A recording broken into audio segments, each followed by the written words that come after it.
Seeking stability through solidarity against strife is perhaps the common goal among NATO members and their Indo-Pacific partners. On Issues and Insiders today, we cover the results of this year's Security Summit and more. Hope your work week is off to a good start. It's Monday, July 15th here in South Korea. I'm Min Sunhee. NATO members and their Indo-Pacific partners, including South Korea, have pledged solidarity through strengthening security against war in Ukraine amid much geopolitical strife. For more, I have our panel of foreign journalists touching upon some of the results of their latest talks. I have Chloe, a correspondent for News Network France 24 here in the studio. Chloe, it's good to have you back. Hello, thank you for having me. I also have Nicola, a correspondent for British daily The Telegraph, live on the line in Australia. Nicola, it's good to have you on. Thanks for having me. Chloe, we'll start here in the studio then. What were some of your big takeaways from last week's NATO summit over in Washington, D.C.? Yeah, so the first thing that could be noticed is every leaders were agreeing on the fact that it has to be a stronger alliance. For example, President Joe Biden said that NATO is as united as it has ever been, and so they were also saying, especially from the United States part, that are kind of the power machine here in NATO. They were saying they wanted a stronger, reinvigorated, and more robust alliance. This is obviously due to all the geopolitical parts and so Russia and China that are, with the BRICS getting stronger on their side. There were obviously safety concerns that were raised, especially about the war in Ukraine. So Russia was said to remain the most and more main direct threat to safety. And they also say that Ukraine is on an irresistible bridge to getting into NATO, which was not the case in the past years. So that could be something to note there. There is also an opening to Indo-Pacific region. So the 32-member alliance was historically more about Europe and America for the safety parts. But they've been opening to the US allies in Asia. And that's also, as we can see, why New Zealand, Japan, and South Korea were invited again for the third consecutive year. And that's something we can really see that they are trying to open. One of the things that was the most commented on was obviously the verbal gaffes from President Joe Biden, especially the most main one was calling President telling President Putin instead of President Zelensky. But it's interesting to note that the other leaders have kind of been, going forward and protecting and supporting President Biden. For example, French President Emmanuel Macron said, we all have slips of tongue from time to time, and he said that he's still a very strong and important ally.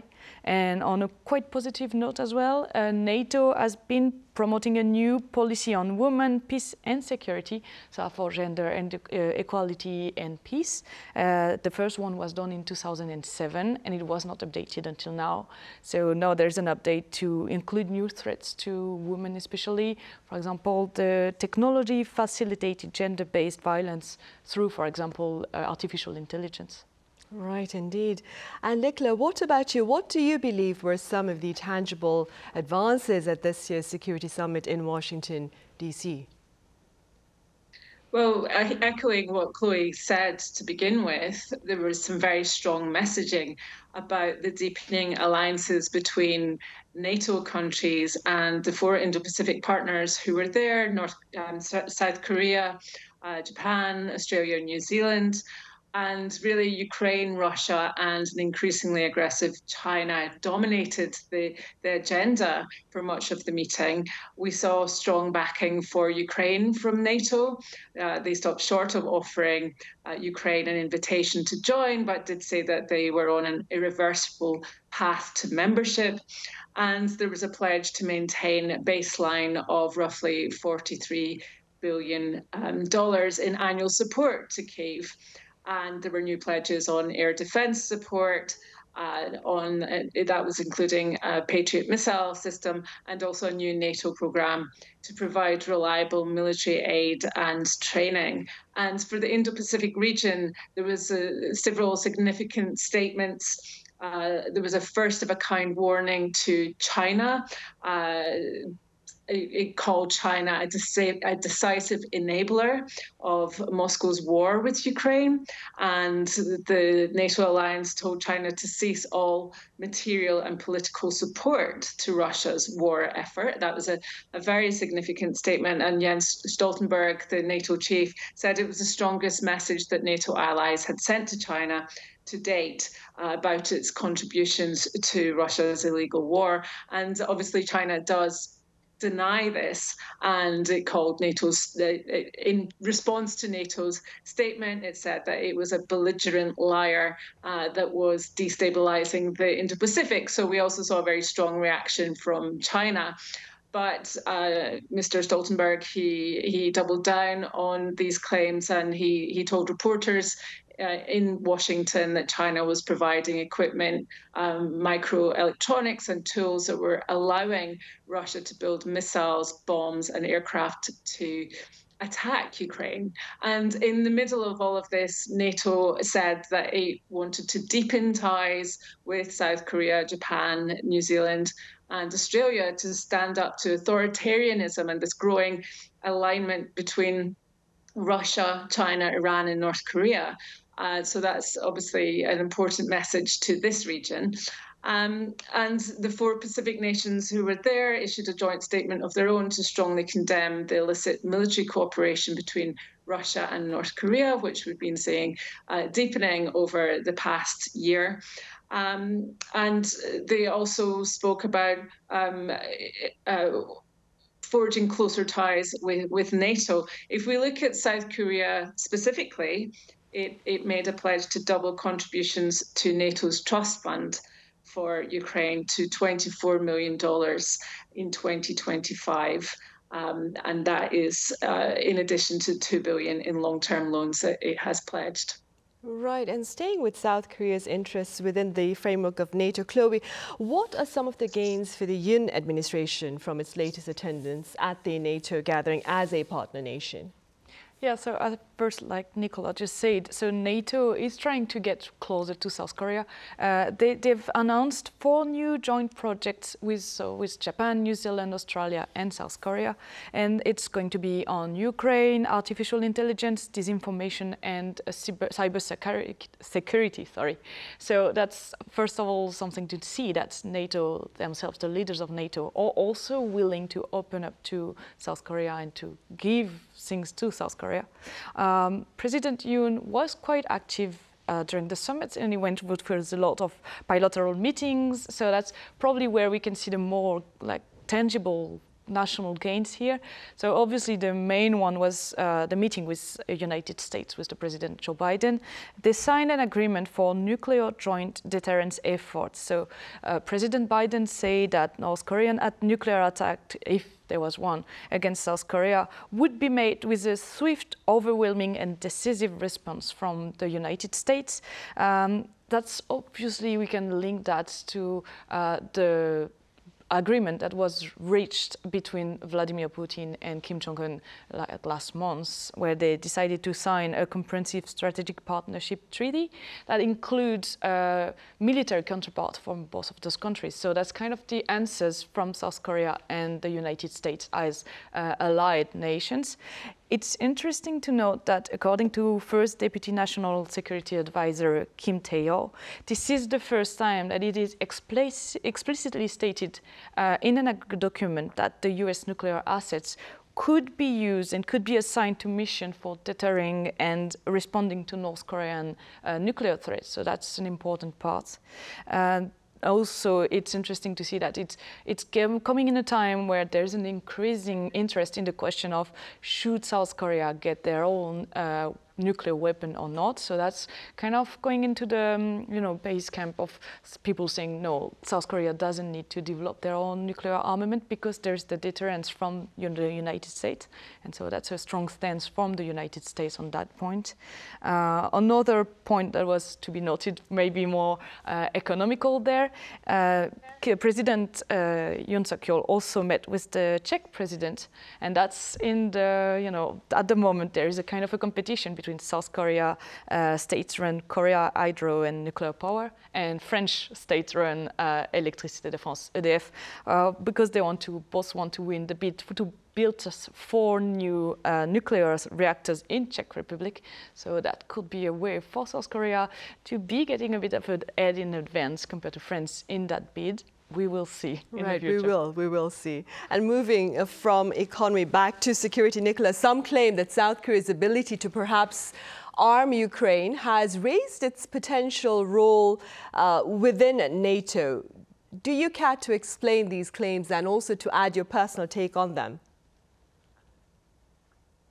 Well, it is true that Seoul's vast weapon stocks have the potential for to forge deeper cooperation with NATO. How this relationship develops depends to a degree with to what South Korea does with these weapon stocks. Ukraine needs artillery shells. It needs about 200,000 a month, and South Korea has millions of artillery shells. It has the potential to tip the balance of the battle in Ukraine's favor, to change the stalemate that we've seen on the front lines for several months. And in April, the US Congress finally approved $61 billion in funding for Ukraine. But there is a supply chain problem. So the US and Europe need to ramp up their production of artillery shells. The EU missed out a 1 million pledge by the end of March. And South Korea could help to fill these shortfalls. It has plentiful supplies of 155 millimeter artillery shells, estimates of over 3 million of these shells, which would be suitable for Ukraine's weaponry. Whether it wants to directly send these shells to Ukraine is a political question, because, of course, South Korea currently bans the sale of lethal aid to countries at war. And what we saw last month was that the South Korean government said that after Russia and North Korea had signed a defense pact, that it may consider whether to start sending weapons to President Zelensky's forces. So that is currently a question that hangs in the air. The South Korean government has indicated that this threat to supply arms to Ukraine is leveraged to deter Russia from providing military support to North Korea, and that their red line would be technology that enhances Kim Jong-un's ability to make weapons of mass destruction. So really, it's very normal that countries look at their own interests when it comes to these major decisions, especially if you're talking about changing the law. And that's certainly South Korea's decision about whether it wants to do that. And it's already been providing an important role in backfilling other countries who have been sending weapons to Ukraine.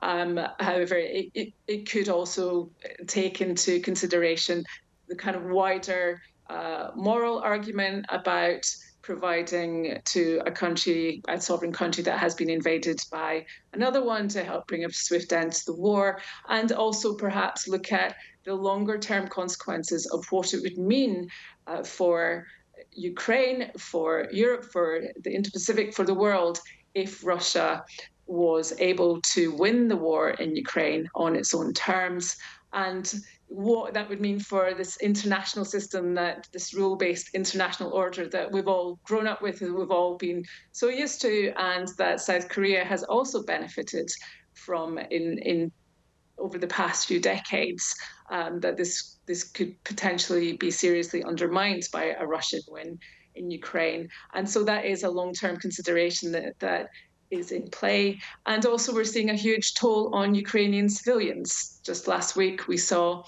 the bombing of a children's cancer hospital. And so these atrocities continue and will continue until there's a swift end to the war. Right.